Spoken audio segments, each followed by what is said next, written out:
Hello there, it's Dr. Ken and Bear here to talk to my ancient Greece class about ancient Greek drama in a lecture I've titled In Praise of Dionysus. And my teaching assistant will hang around as long as she wants to assist, or not, as the case may be. We've been reading, of course, quite a bit of Greek drama, but without a lot of introduction to it. You may recall in I think it was the Greek view of life, possibly we talked about sacrifices and the hymns that were sung to the goats who were offering their lives in sacrifice. Well, that we'll come back to that in a moment, but the origins of ancient Greek drama appear to be largely based around religious practices, and those specifically devoted to the cult of Dionysus. And so what is this about? Well, there were two festivals in Athens, and these are the ones from which the dramas that we largely are familiar with come from, called the Dionysia and the Lenaea. So they're dedicated to Dionysus. They consist of a number of things, including wild, frenzied celebrations in the streets, what they call the komos, or the Phallic Procession, which involves carrying a very large prosthetic penis around and reveling to it in a drunken kind of way. There are also mysteries of Dionysus. We talked a little bit about mystery religion before, how this seems to entail someone enacting or reenacting a kind of drama that portrays the actions of a god or hero, making them a bit like the god or hero to guarantee their place in the afterlife. Well, there were ones to Dionysus as well who also went to the underworld, so we're told. And these are linked to the Orphic mysteries and some of the others too. So Dionysus is a major deity of significance in Greece. He's worshipped all over in Greece. Of course, they are a common culture in the sense that they have a common religion and more or less common language, but those are the only two things they often have in common. The celebrations of Dionysus in Athens we know a little bit more about, but we're also told that some of the other ones that take place in different parts of Greece are even wilder and more orgiastic in nature, and often involve people tearing the goat that's being sacrificed to Dionysus with their bare hands, rending it apart. That wasn't practiced in Athens. It was a bit more formal than that, and some criticized perhaps that it was too formal. So these two festivals in honor of Dionysus, the Lenaea, took place in Athens in the month of Gamelion, which roughly corresponds to January. The festival was in honor of Dionysus Linnaeus. It probably comes from the word Linnae, another name for the Maenads. These are the people, mainly women, who follow Dionysus, the female worshippers of Dionysus, who are driven to a kind of ecstatic frenzy. Unlike the Dionysia, only Athenian citizens typically and metics watched the plays that were put on at the Lenaea. This is primarily because it's very difficult to sail in Greece in January, thanks to the weather and rough seas. So fewer foreigners were about. Lenaea festival was mainly for Athenians and those who could make it to Athens or were already there. I mentioned the Phallic Processions. We talk about these, or the penis parade. This is these were common features of Dionysiac celebrations. Processions that advanced, I'll come back to the city Dionysia in a moment, but advanced to a cult center and were characterized by obscenities and verbal abuse, but a kind of public ritual of obscenity, a kind of carnival atmosphere in which obscenities were widely expressed. So display of fetishized phalluses was a common feature. In a famous passage of his Poetics, Aristotle formulated the hypothesis that comedy originated from those who led the Phallic processions, which were still common in many towns in his own lifetime. And it may well be the case. We'll come back to comedy too in a bit. The Dionysia Festival was the bigger one. That was the large Athenian festival in honor of the god Dionysus, and that at which the performance of tragedies and from about 457 BC comedies took place. It was the second most important festival after the Pan-Athenia, the All Athens Festival, which was of both religious and patriotic significance, although the Dionysia is also has sort of nationalistic overtones too. So the Dionysia actually comprised two festivals, the rural Dionysia, which as the name suggests took place in the countryside, and the city Dionysia, which took place in the town. These were essential parts of the Dionysian mysteries and part of the regular worship of Dionysus. Dramatic competitions were a major feature of the festival. The winning playwrights won a wreath of ivy sacred to Dionysus, although when old plays were performed, it was the producer who was awarded the prize rather than the dead playwright.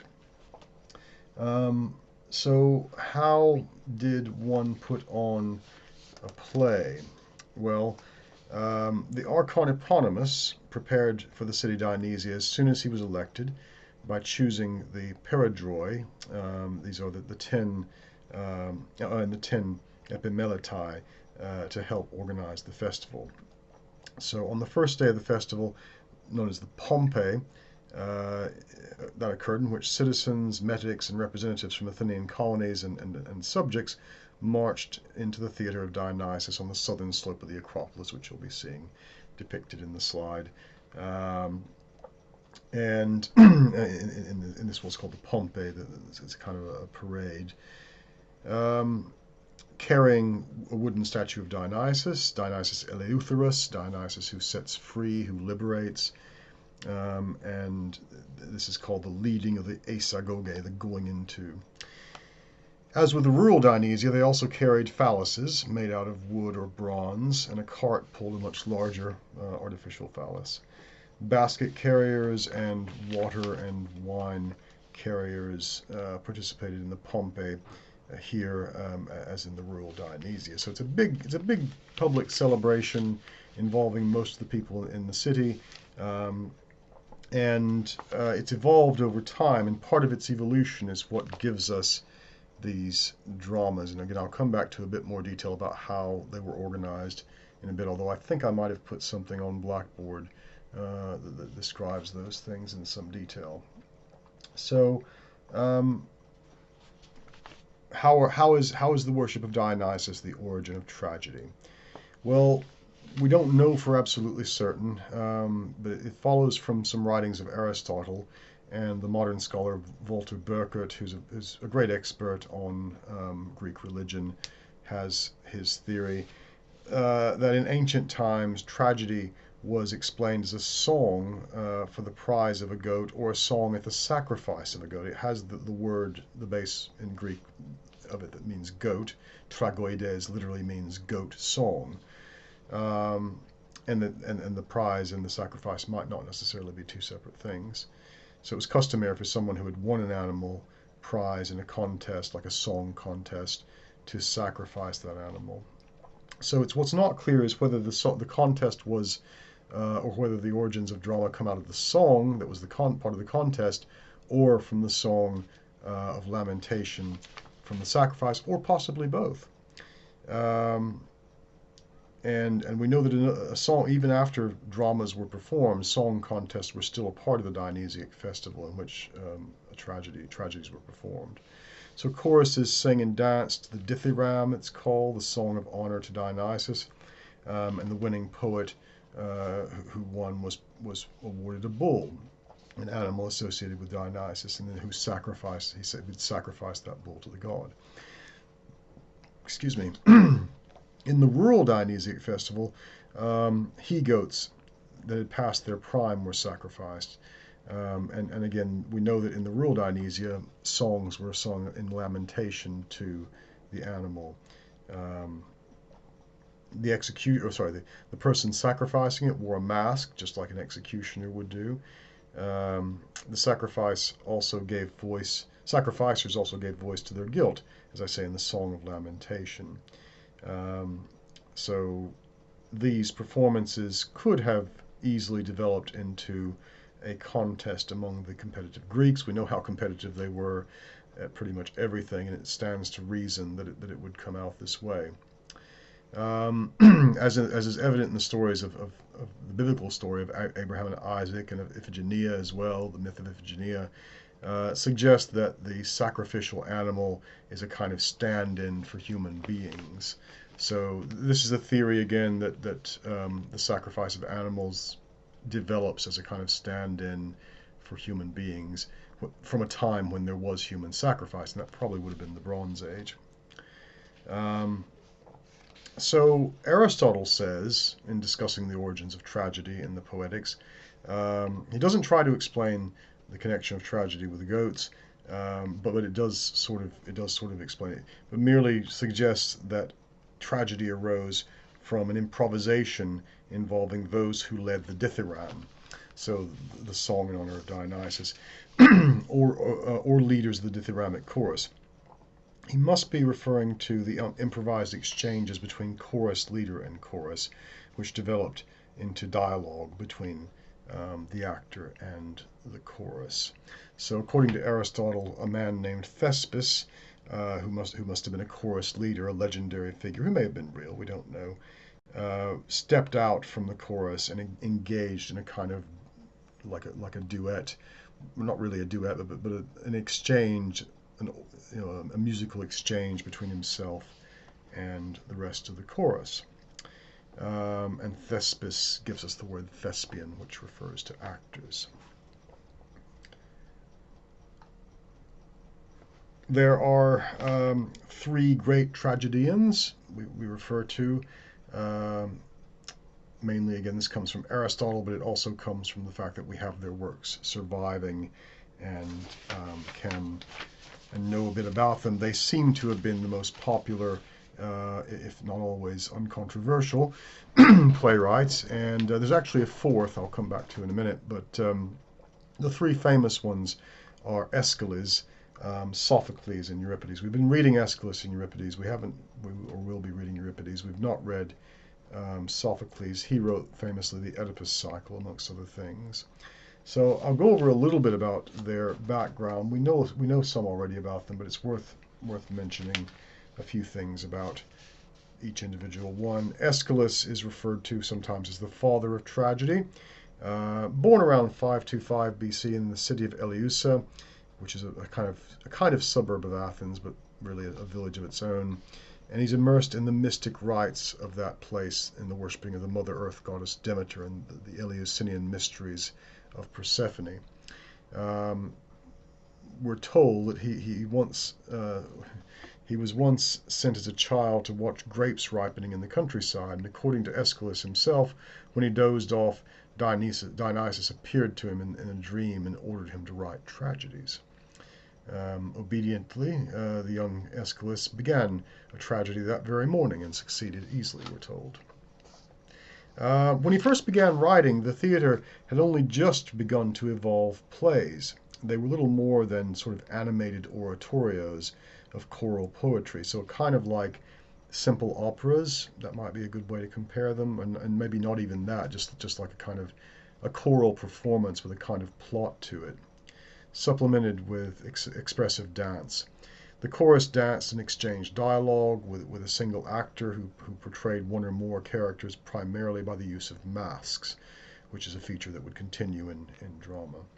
Most of the action took place in the circular dancing area known as the orchestra, which still remained from the old days when drama had been nothing more than a circular dance around a sacred object. It was a huge leap for drama when Aeschylus introduced the second actor. He also attempted to involve the chorus more directly in the action. So Aeschylus seems to realize that you can have a lot more sophisticated drama if you have two actors exchanging a dialogue, and if the chorus can engage with them, it becomes more realistic. We know that he directed most of his own productions, and according to ancient critics, he's said to have brought the Furies on stage in so realistic a manner that a woman miscarried in the audience. Yeah. But he was also fond of special effects, using colored prisms with fire, or depending on the time, if it was sunny, the sun shining through them to create lighting effects. And we'll recall that he was allegedly accused, well, he was accused of having introduced or having put the Eleusinian mysteries, embedded them somehow into his Oresteia trilogy. We talked a bit about that, the light and darkness theme, that sort of thing. If he did that, and it's still debated whether he did or not, he was acquitted eventually. Legend has it that Aeschylus met his death when an eagle mistook his bald head for a rock and dropped a tortoise on it. And eagles drop tortoises on rocks, apparently, to break their shells. Whatever the cause of his death, his life laid the groundwork and for the dramatic arts, so that they could flourish. By the time of his death, there were two notable successors ready to take his place, Sophocles and Euripides. He also left behind two sons who would carry on his dramatic legacy, although we only have fragments of their work. The inscription on Aeschylus' gravestone makes no mention, interestingly, of his theatrical renown. It commemorates only his military achievements. So I've got it here. It says his tombstone read, "Beneath this stone lies Aeschylus, son of Euphorion the Athenian, who perished in the wheat-bearing land of Gela. Of his noble prowess the grove of Marathon can speak, and the long-haired Persian knows it well." So he's proud of the fact, or at least his family is proud of the fact that he fought in a Marathon, but nothing about his playwriting. We'll see, well, you may not see, but there's a play by Aristophanes called The Frogs, in which Dionysus, interestingly, goes to the underworld to fetch back one of the tragedians after they've died. Initially, he's going to bring back Euripides, but then he changes his mind and brings back Aeschylus, because, and I quote, "Aeschylus taught our men to breathe spears." The sort of inspiration that he gave them was what they needed, it was felt at the time, in those later days. The next one is Sophocles. He is kind of the playwright's playwright. He is the artist's artiste. His dates are about 497 to 406. Born about a mile northwest of Athens, he was to become one of the great playwrights of the Golden Age. Son of a wealthy merchant, he would enjoy the comforts of the thriving Greek Empire. He studied all the arts, and by the age of about 16, he was already known for his beauty and grace, and was chosen to head a choir of boys at the celebration of the victory of Salamis. Recall that from last time. 12 years later, his studies complete, he was ready to compete in the city Dionysia, a festival held every year, as we've seen in the Theatre of Dionysus, in which new plays were presented. I meant to say the city Dionysia took place in the spring/summertime, when it was much more accessible, and so foreigners attended that one. I think I hear a companion in the barking of a dog. That's Bear having her say. In this first competition, Sophocles took first prize, defeating none other than Aeschylus himself. More than 120 plays were to follow. He would go on to win 18 first prizes and would never fail to take at least second. So he's considered a playwright par excellence. He is the model for Aristotle's theories of how tragedy works. He performed in many of his own plays, which wasn't unusual apparently at the time. We can speculate about Thesmophoria Zouzai by Aristophanes, if Euripides played himself in that or not, but it doesn't seem to have been unusual for the playwright to appear in their own plays. In addition to his theatrical duties, Sophocles served for many years as an ordained priest in the service of two local heroes, Alcon and Asclepius, the god of medicine. He also served on the Board of Generals, a committee that administered civil and military affairs in Athens, and for a time he was director of the treasury, controlling the funds of the associated states known as the Delian League. He was the treasurer of the Delian League. One of his great innovations in theater, he was the first to add the third actor, and abolished the trilogic form. So we think about Aeschylus and the Oresteia, it's 3 plays, a trilogy.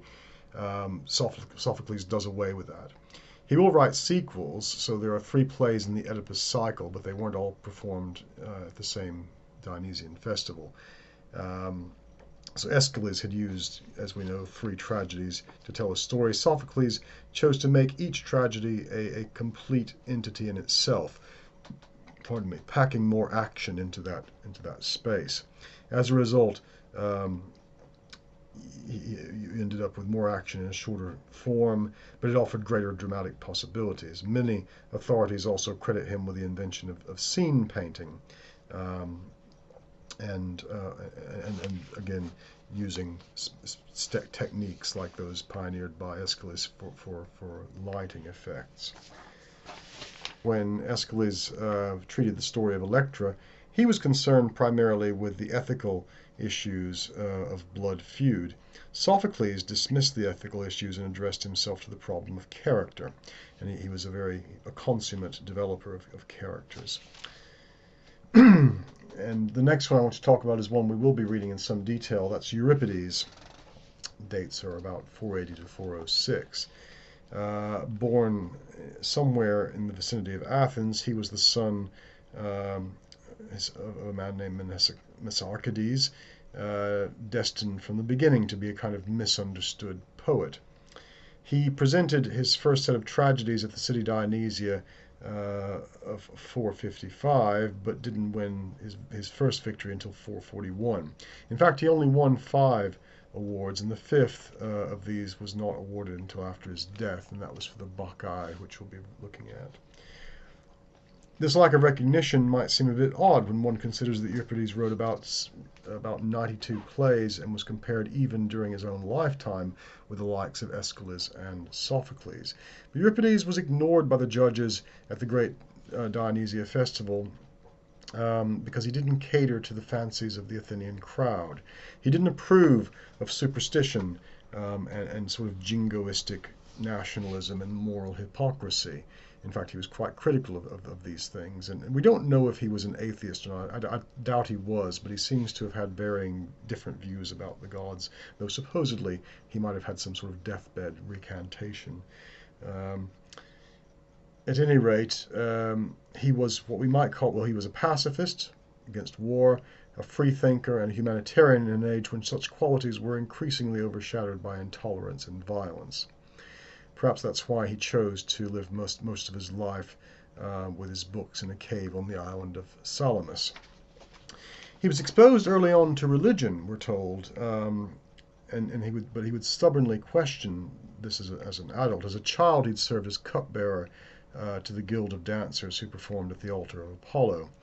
The son of an influential family, he was also exposed to the great thinkers of his day, including Anaxagoras, the Ionian philosopher, recall him, who maintained the sun was not a golden chariot being pulled across the sky, but in fact a fiery mass of earth or stone. The radical philosopher had a profound effect on the young poet and left him with a passionate love of truth and a curious, questioning spirit.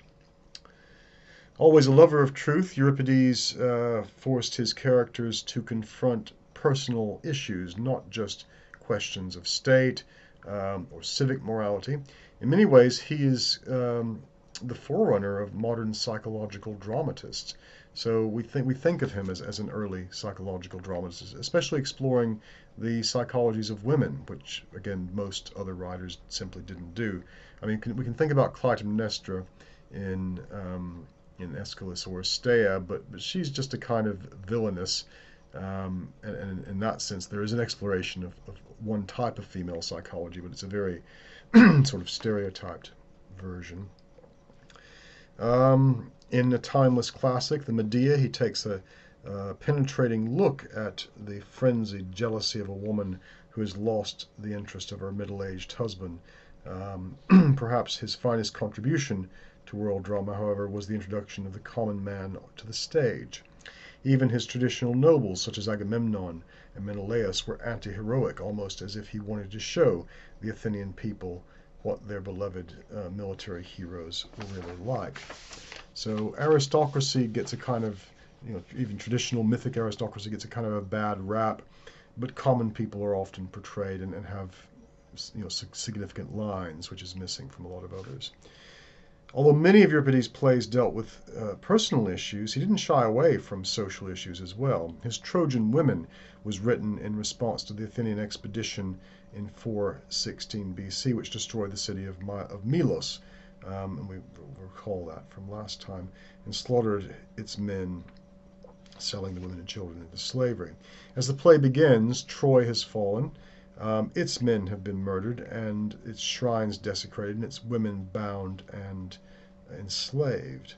10 years earlier, he had written another stinging indictment of war in his Hecula.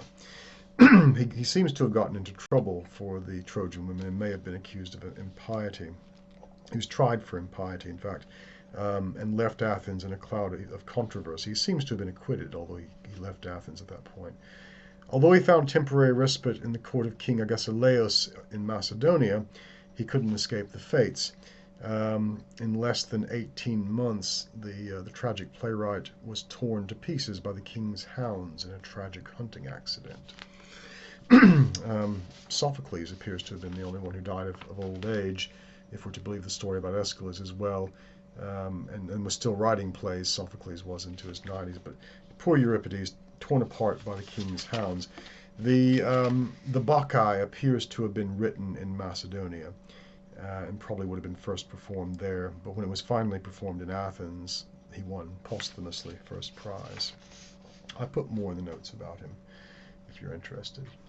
The fourth great tragedian, and we might have been reading his works had any of them survived, is a man named Agathon, best known for what Plato says about him in the Symposium. So he's a character in the Symposium of Plato, and it's based upon a real event, an actual dinner party where Alcibiades comes crashing in with some prostitutes under his arms. But what were Agathon's plays like? We don't have any complete ones to compare, but probably the most detailed description of Agathon can be found in Aristophanes' comedy, the Thesmophoria Zouzai, in which Agathon appears as a kind of pale, clean-shaven young man dressed in women's clothes. Regrettably, it's hard to determine how much of Aristophanes' portrayal is in fact, just comic convention. His style, from what we're told, appears to be very high-flung, very refined, very effete, the sort of thing that might appeal more to niche audiences than to the majority, although he was a celebrated playwright and regularly won first prize. Pardon me, which I think is what the Symposium, the dinner party that Plato writes about, is actually celebrating, because he's won first prize. He seems to have been close friends with Aristophanes and others like Alcibiades and Socrates as well. Personally, we know that he had a male lover named Pausanias, and that they lived together as if they were married. And he was a friend of Euripides too. He would go to the court of King Agesilaus in Macedon with Euripides and bring along his partner Pausanias as well. We don't know a lot more about Agathon, though, unfortunately. If you want to learn more about him, you can read Plato's Symposium, if you like, and see his speech in there, which may be based in some sense on something he actually said, though it's hard to say. We will encounter him in the Thesmophoria Zouzai, though. So those are the four great tragedians. Where does comedy come from? Well, pardon me, we think that tragedy, comes from these religious celebrations of the goat being sacrificed. Comedy may derive, as I suggested earlier, from the revel choruses, the komoi as they're called, part of the pompe, the outdoor sort of celebration. Imagine a big, almost like a conga line full of drunken people holding up phalluses and snogging in the streets, that sort of thing. It's the one of the three principal dramatic forms in classical Greek theater, the others being tragedy and the satyr plays. I'll talk about those in a minute. Athenian comedy is conveniently divided into three periods: Old, Middle, and New. Old comedy survives in the form of Aristophanes, largely, and mainly that because of the 11 plays that survive of his. Only fragments of others survive, and it's categorized by lots of scatological sort of language, invective, and political criticism. Middle comedy, the only exemplar of middle comedy that we have actually is also by Aristophanes in a play called Peace. There's a fragment in authors like Athenias of Naucratis who preserves examples of middle comedy. It's a kind of transition into new comedy. And new comedy, which is the style that would come to dominate mainly through the works of a playwright named Menander, is mainly about showing representations of laughable people involving some kind of blunder, but doesn't cause pain or disaster. So it's about young men trying to get with their girlfriends and their fathers keeping them from them, or something along those lines. It's the sitcom, basically. In fact, it's the origin of the sitcom. So Greek comedy developed from these phases of the Dionysian rites that dealt with the theme of fertility. Greek tragedy came from the Dionysian rites, dealing with life and death. The word comedy is based on a word meaning revel, komoi. An early Greek comedy preserved in the actors' costumes evidence of the ancient phallic ceremonies. So in most of the old comedy style, at any rate, plays, and possibly some of the new ones as well, but it's certainly an old comedy. A lot of the male actors are wearing prosthetic phalluses, either under their cloaks or in front of them. So the komos, as I say, was this ritualistic drunken procession performed by revelers in praise of Dionysus, whose participants were known as komasts. In precise nature, this has been difficult to reconstruct from the diverse literary sources that we have on the matter. There's some evidence derived from vase painting, and you'll be seeing some examples of that now. The earliest reference to the komos is in Hesiod's Shield of Heracles, which indicates that it took place as part of wedding festivities. And famously, Alcibiades gate crashes the symposium, as I mentioned in Plato's Symposium, whilst out on one of these penis revels, or komoi. Demosthenes mentions them taking place after the Pompei and the Chorgoi on the first day of the Greater Dionysia, which may indicate that komos was actually a competitive event as well, so we're not entirely sure about that. So I've talked a little bit about old comedy. I'll just say a few more things about it. It's the earliest form that we know about, from about the 480s to the 440s. A lot of it is the earliest forms of comedy that we know of, and we have references to them from the 480s to the 440s are almost entirely lost. There are fragments of those, and that's about it. We know the names of some of them. The most important old comedy dramatist, of course, is Aristophanes. Old comedy influenced European writers such as Rabelais, Cervantes, Swift, Voltaire. In particular, they copied the technique of disguising a political attack as buffoonery, and that's a key feature of the old comedy genre, that it's buffoonery, but it's also political criticism. And we'll explore this more in the seminar.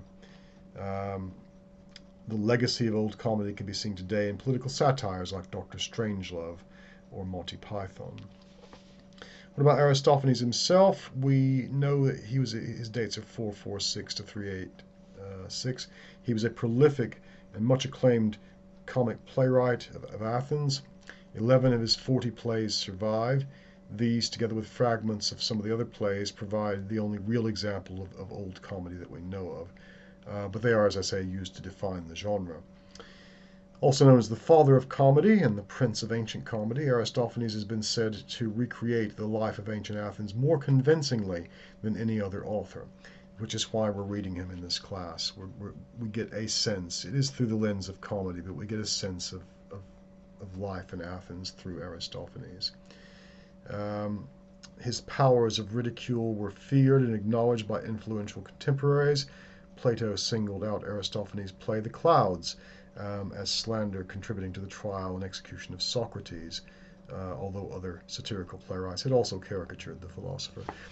So this is getting a little bit ahead of what we're talking about now, but Aristophanes' play The Clouds, which is a satire of Socrates, all in good humor, and Socrates himself, we're told, watched it when it came out and actually stood up and took a bow when people were asking who's this Socrates character.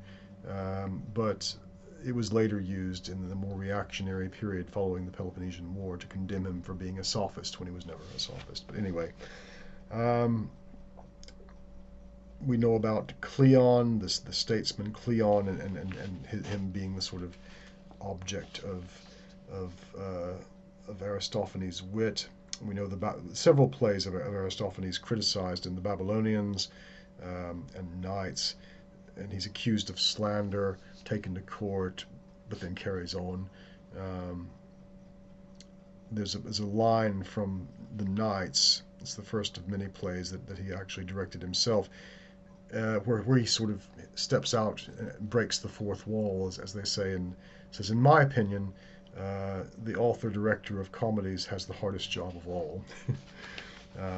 So we'll decide what we think of Aristophanes. As I say, the genre really takes off and will develop, unfortunately. And the reason why we get new comedy is, I think I've said before, when the democracy fails or is supplanted by oligarchic rule under the Kingdom of Macedon, they don't tolerate criticism. So freedom of speech in the democracy was what allowed for old comedy to exist, and it's thanks to that we have it today. Satyr plays, right? This may be the origin of comedy, though we're not certain. It can be considered a kind of reversal of a tragedy, a kind of joking tragedy. So the actors play mythical heroes engaged in action drawn from traditional mythic tales, but the chorus members are satyrs guided by old Silenus, and again with prosthetic phalluses, and you'll see an example of one there. So you have to imagine, and it seems to come from the earlier time in which there was a trilogic form, so something like Aeschylus or Oresteia might be played, and then to lighten the mood, because comedies haven't truly developed at that point yet, a satyr play would be performed. It would be a kind of pastiche of the tragedy, but a comic reworking of it. So the chorus is played by satyrs, and then the actors play whatever mythic figures were in the main plays. So can you imagine some version of the Oresteia where you've got comic actors doing a sort of parody of the actual play? And this obviously has some kind of connection to the development of comedy, although we're not sure. We're not sure if comedy supplants satyr plays altogether. It's certainly seen as a more sophisticated form of comedy. So it looks like that it does eventually supplant it. Although Euripides was still writing satyr plays, his Helen may well be one. There's some debate about that. So it may be the missing link in the development of comedy, with comedy coming both from the kind of revel choruses and the call and response that those, the kind of carnival atmosphere that those entailed, but with the satyr play providing a kind of ready-made format to translate that onto the stage. We're not sure about a lot of these things, but the fact remains, and part of the reason for studying this is not simply that it tells us so much about the ancient Greeks, but because it also, it's still with us. We haven't really developed much beyond what the ancient Greeks came up with in their tragedies and comedies. We've reworked them, we've mass-produced them, we broadcast them on YouTube, but not a lot has actually changed. We're more meta now, so you can watch movies about making movies and things like that. But it's if you're familiar with meta-narrative, this is when a narrative identifies itself as a narrative or in some way steps back. And anyway, but even that was around in Aristophanes' time. As I say, he breaks the fourth wall multiple times. So these are the origins of Western drama and comedy, and they're quite important in that regard. How were they performed? Where were they performed? Well, they were performed, in Athens at least, at the Theatre of Dionysus, which was built into the natural hollow of the south slope of the Acropolis. It was probably the world's first theatre built of stone, and the birthplace of Greek drama. And so this is where the dramatic contests of the greater city Dionysia were held. Originally, it's a place of honor for the god. A dance or song would be performed in what's called the orchestra. Pardon me. In the 5th century, it's where we get the plays being performed, and it gets aggrandized, it gets built up really from that time. Built in several phases, each of which corresponded essentially to the developments of ancient tragedy, drama. What remains today dates from the Roman period and could seat about 17,000 spectators. The classical Greek theater would have had a circular orchestra, literally it means dancing space, the flat paved area in front of the stage where the chorus sang and danced, instead of the semicircular orchestra which remains with us today. We recall Pisistratus, the tyrant of Athens. In 534 BC, he transferred the city Dionysia Festival from the rural district of Eleutherai. The plays that formed a part of these festivals were at first performed on a flat circular area in the Agora, in the city center of Athens, but were then transferred around 500 BC to the theater of Dionysus. It was dedicated, as I say, to Dionysus, the god of wine, patron of drama. The original theater was able to hold up to 25,000 people. So the Roman adaptation to it, probably for health and safety reasons, I don't know, held fewer than the original. And they were all able to hear what was being said on the stage thanks to the building, or thanks to the structure being designed in an acoustically sound manner. The Theatre of Dionysus also sometimes hosted meetings of the Athenian Assembly after the Pnyx was deemed unsuitable. So again, there's this connection with democracy. The same people who are going to the theater are going to the assembly to cast their votes. And so it's no accident that Aristophanes, and he's not the only one, Euripides as well, and others are using the theater to get across political messages. So, talk a little bit about lighting effects and colored scenes. I'll talk a bit more about how these productions took place. The plays at one point had a chorus of up to 50 people who performed in verse, accompanied by music, beginning in the morning and lasting until the evening on the days of the festival. The performance space was a simple semicircular space, the orchestra where the chorus danced and sang. The orchestra, which had on average an average diameter of about 78 feet, was situated on the flattened terrace at the foot of the hill, and the people just essentially sat on the side of a hill. But the hill was then, as we've seen, turned into a more proper theater. The first seats, other than just sitting on the ground, were wooden, but around 499 BC, the practice of inlaying stone blocks into the side of the hill to create a permanent, stable seating arrangement became more common. They were then called the prohedria and reserved for priests and a few more respected citizens. So initially the marble seats are just for special people. In 465, the playwrights began using a backdrop or scenic wall which hung or stood behind the orchestra. This also served as an area where actors could change their costumes backstage. It's called the skene, and this is the word that gives us scene. And the death of a character, as we know, was always heard from off stage, and it was usually behind the skene that the sounds would come, because remember, it's pollution to kill someone, and even to stage it by sympathetic magic, even that could bring down pollution. In 425 BC, a stone scene wall called the Parascania became a common supplement to the skene in theaters. A Parascania was a long wall with projected sides, which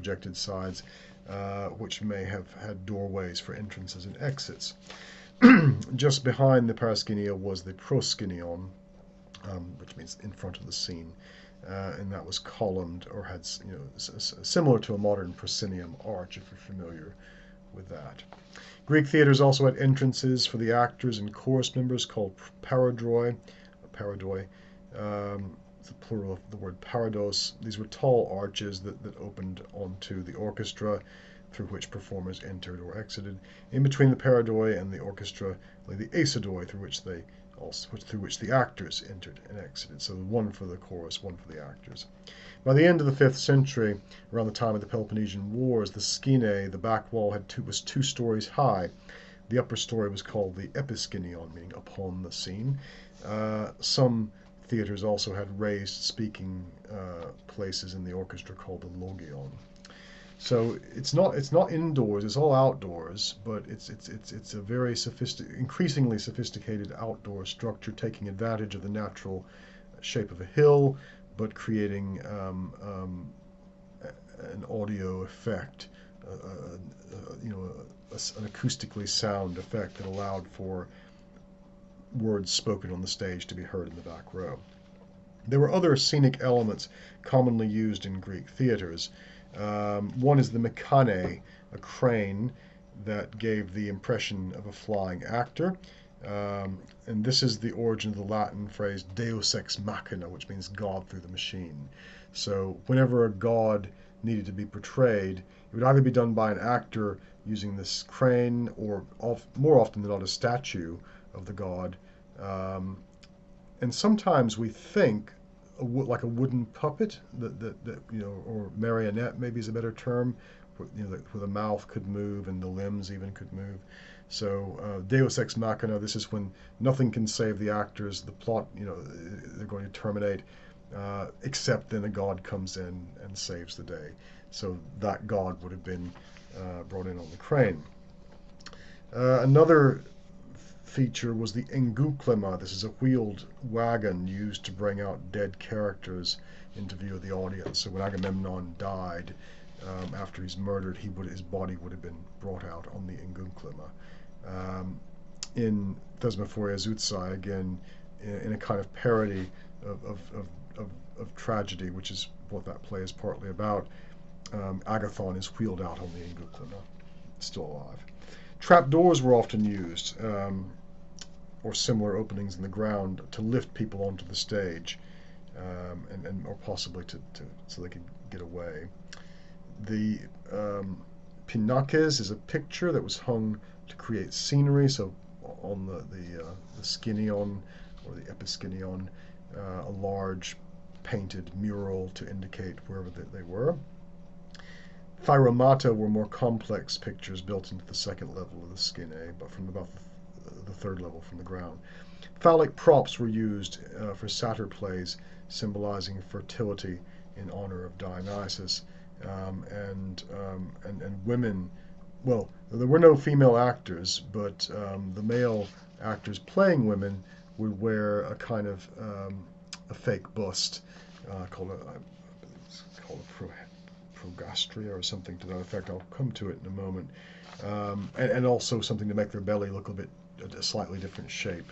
So it was all male actors playing any female parts, but the masks identified who they were, and we'll talk about masks now.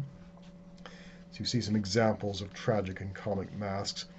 They're known to have been used at least since the time of Aeschylus, and probably before, considered one of the iconic conventions of classical Greek theater. Masks were also made for members of the chorus, though theirs was usually the same.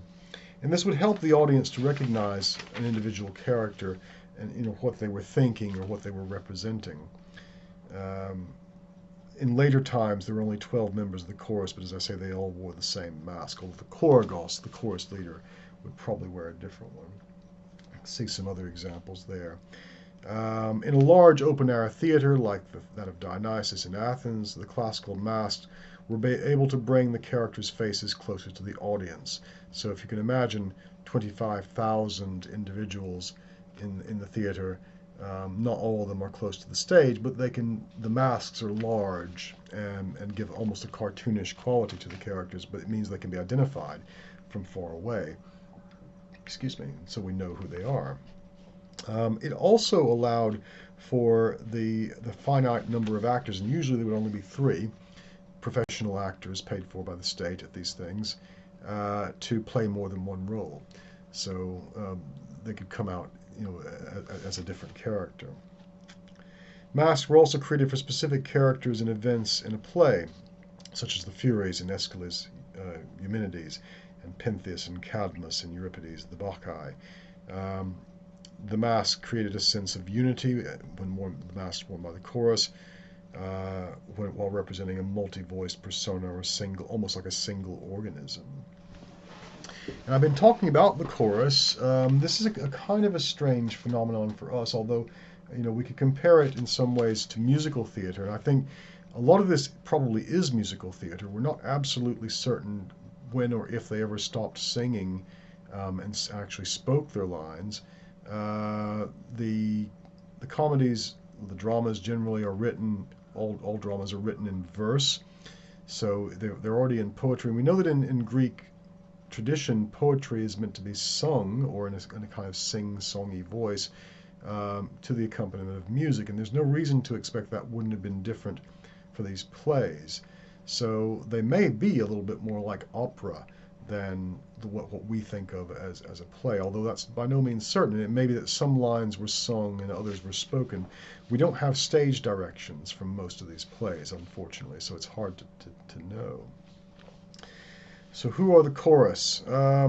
These are groups of dancers and singers who participated in the religious festivals, dramatic performances, and we know at first the choral songs made up the bulk of the play, and then spoken monologue would be added later.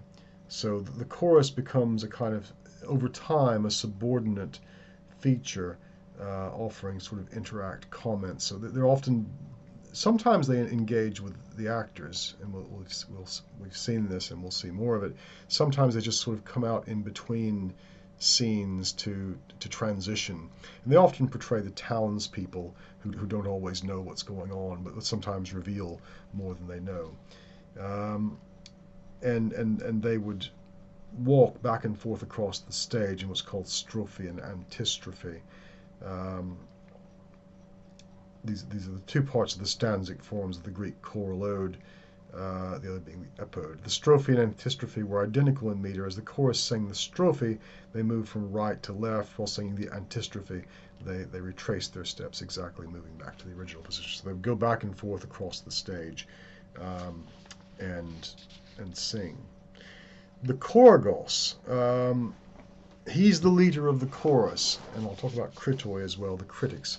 Naturally, you've got theater, there would be critics. So the choragos, he was essential to the play's success.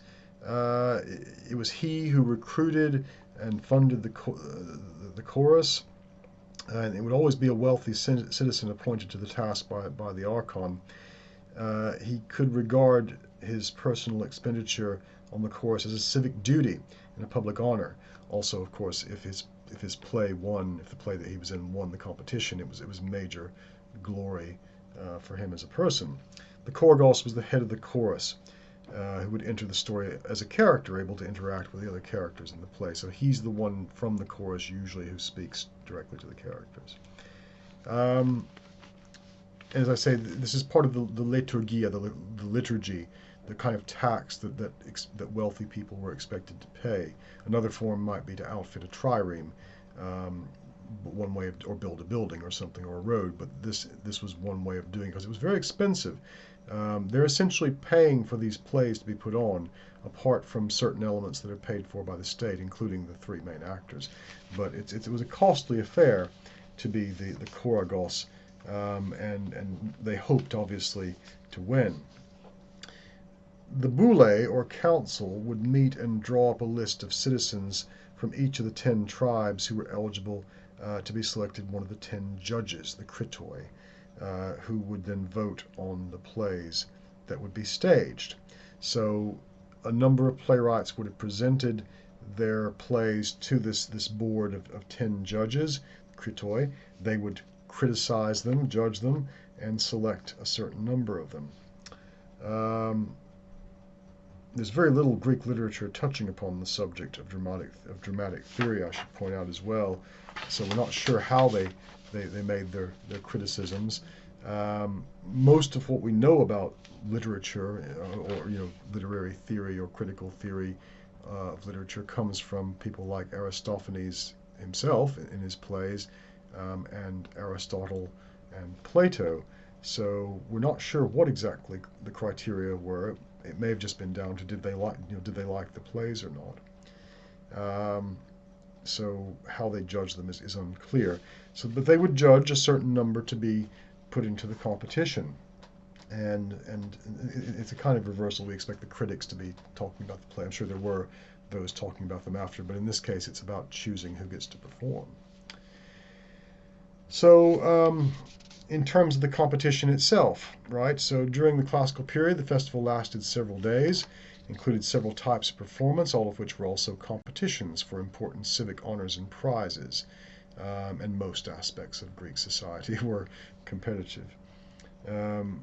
Dithyrambs were performed by 2 choruses, comedies, initially 3 and then 5 were performed, tragedies and satyr plays, at least 3 tragic playwrights, each presenting 3 tragedies and a single satyr play on a separate day, competed for the prize in tragedy. So we know that at least in the later period there were competitions for all these things. As I mentioned, the funding of drama was through what was called a liturgy, so that the Choragos would pay for that, but the city would pay for or Athens, the government would pay for hiring the professional actors to play the main roles. Now, I've put a lot more in the notes about this. What are the social functions of this? Well, as you can gather, the context is actually pretty important. So we've got, who are these people competing? They're often rich businessmen or politicians or, high people in the society, who have a vested interest in what's going on and want to promote their own causes.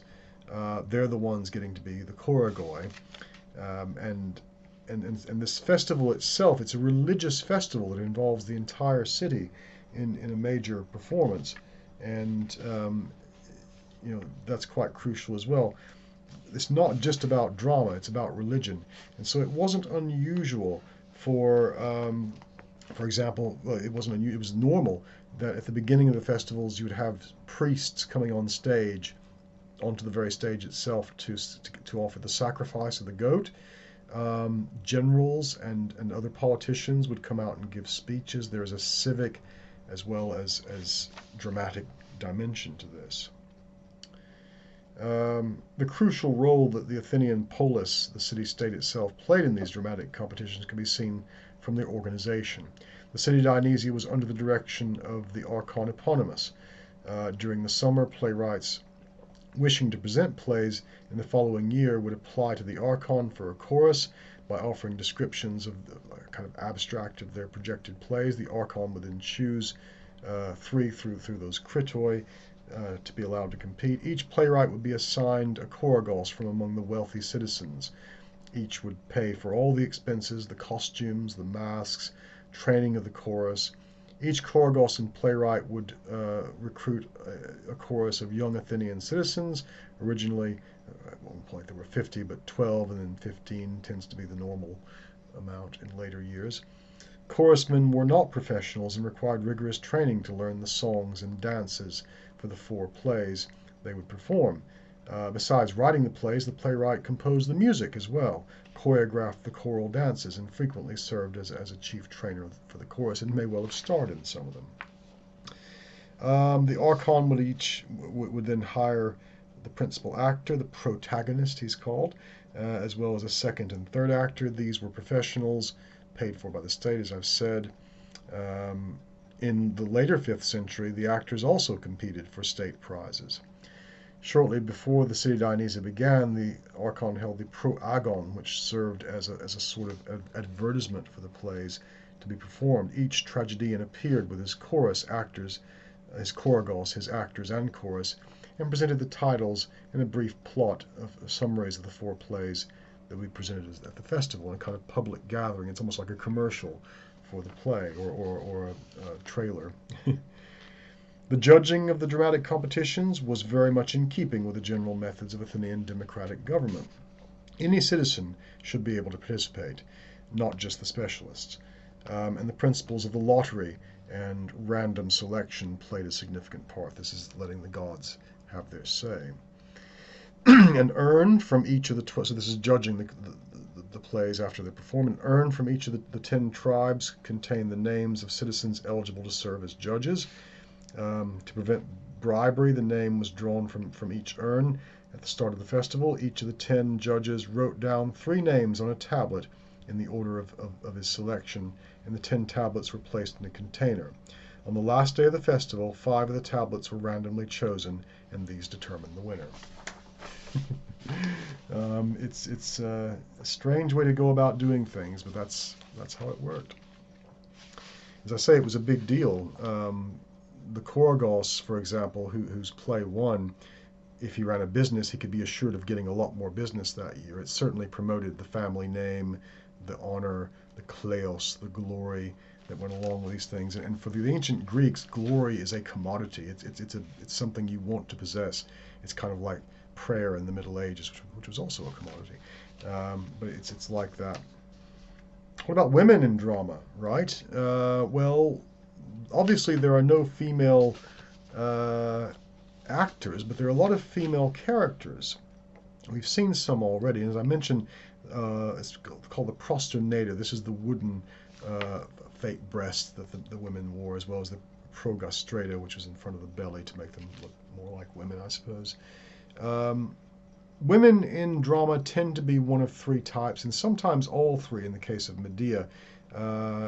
Villains, victims, or heroines. So we've got Clytemnestra. We've already met her. She's one of the most recognizable female characters in history, probably the model for Lady Macbeth, murders her husband. Certainly she's a villainess, but several underlying themes of the play also suggest that she is both victim and heroine as well. She suffers a variety of grievances and hardships throughout her life. Losing her daughters, Agamemnon sacrificing her daughter Iphigenia, and at the conclusion of the war, Agamemnon then brings back Cassandra, another affront to her. In the second play of the Oresteia trilogy, Clytemnestra herself is murdered by her own children. So she is also villain, but also victim, and maybe heroine as well. We can decide. It's not uncontroversial. Although the play clearly sides with Orestes, as some of you noted in the class, we do feel some sympathy for Clytemnestra. And that business of the animal being used in place of human sacrifice, as I say, there is a variant myth that says that Iphigenia, Agamemnon's daughter, wasn't actually sacrificed to get the winds to blow to sail, so the ships could sail to Troy. At the last minute, Artemis substituted a stag in her place and made it look like her, and the real Iphigenia carried on living elsewhere. So that kind of relates back to this whole notion of animals being substitutes for human sacrifice. You're seeing an image from a fresco in Rome, in Pompeii, I believe, or Herculaneum, that depicts Iphigenia about to be sacrificed. That's Odysseus and Menelaus carrying her, and Agamemnon looking like this with his head covered. And then you can see up in the sky, there's Artemis with the stag that's going to be substituted. Drama actually seems to have been a popular theme for Romans to have painted on their walls, probably following Greek original paintings. I'll come back to that in a minute. Cassandra is another one. Of course, we met her. She's this woman, that Agamemnon brings back from Troy. She also appears in Euripides' play, The Women of Troy, as well as in Virgil's Aeneid Book 2, somewhat later on. She is one of innocent complexity and heart-wrenching victimization. So she's a victim, but also a heroine too. She was bribed with the gift of prophecy by Apollo, and after withholding her body from him, is cursed with it. No matter what she envisions from the future, which is accurate, nobody believes her. She prophesied the fall of Troy, was forced to watch her city burn. A bit like an historian, actually. Get to learn from history, but we get to watch while everyone else repeats it. Can relate to Cassandra. Anyway, during the fall of Troy, she sought refuge in the temple of Athena and was raped there by the Athenian Ajax, or the Achaean, rather, Ajax. She was chosen by Agamemnon as a prize, taken from the only home she had known, and then, even though she's and there, tragically, she's able to anticipate her own death, where she'll be murdered by Clytemnestra. So these make her a victim, but she can also be seen as a heroine. One could even argue as a villainess in some respects, but that's more ancient views about her. You can read what I've written in the notes. Certainly, she's a heroine type figure. I mean, her desire to remain a virgin classifies her as a heroine, right? Resisting the god Apollo. She refused both the god Apollo and Agamemnon as well, we're told. It was only by force that she was made to lose her virginity. Yet by the men in the ancient Greek world, her abstinence made her deserving of the punishment she received. So some would have seen her as a villainess as well. Women are always complex characters. I've included Antigone as well. This comes from the Oedipus cycle. She's the the sister of the children of Oedipus, Eteocles and Polynices. She defies the king, who has ordered that her brothers who have fought a civil war against each other should be buried. He doesn't want them to be buried, but to be left out to be eaten by birds. But she goes and throws dust over their bodies to ensure that they get into the underworld, and defies the king, and then is imprisoned, well, is put into basically a stone vault, like a tomb, alive and made to starve there. So she's a heroine and a victim. You can read more about her in the notes. Medea is one that we'll be getting to know quite well, I think. She is clearly victim, heroine, and villainous, at least in Euripides' portrayal of her. She is a princess from Colchis this is on the Black Sea coast, who helps Jason in his quest for the Golden Fleece. She's been made to fall in love with him by the actions of Aphrodite through the insistence of Hera, and she betrays her own family, even sacrificing her own brother to help Jason escape with the Golden Fleece so he can return and reclaim his kingdom. On the way back, he marries her in a kind of very sort of a primitive, I don't know how you would describe it, religious. What happens in a cave with gods and spirits attending. It's not a standard marriage by any definition, according to the Argonautica by Apollonius of Rhodes. But anyway, they're married. They'll go back to Iolcus, which is the home of Jason, and she'll actually kill Jason's evil uncle who's usurped the throne, but then they get chased out by his family, which makes her a bit of a villainess, but she's helping her husband. But in Euripides' version, and this is different from the other versions that we know of this story, it's the only one that does it, that treats it this way. When they go to Corinth and Jason abandons her for a Corinthian princess, she not only, well, in the traditional version, she kills the princess and the king, and then leaves in a chariot pulled by dragons. She's the granddaughter of the sun, who sends the dragon chariot. In Euripides' version, she murders her own children by Jason. And we'll be going over that in some detail. This is to make him suffer, apparently, and because she can't bear to see them, knowing she's going to be parted from Jason. It's a troubling thing, and it seems to make her out to be a villainess. It's very rare, in no other tragedy we know of does a mother kill her own children. This is runs contrary to some deep ingrained beliefs about women and children. And the image that you're seeing, again, it's from a Roman house, and it's that scene from the play, just as the tutor on the right is about to leave, and Medea has a knife concealed beneath her robe. She's about to murder her own children. She agonizes over this in the play. And we have to think about what Euripides is, because he's the only version that does this, what he's trying to get across with this. She's a multidimensional, complicated character, Medea, in Euripides, and we can explore her psychology a bit more when we come to look at her. Now, things like this gave Euripides a kind of curious reputation about women. His portrayal of women in his plays has been regarded as somewhat bizarre.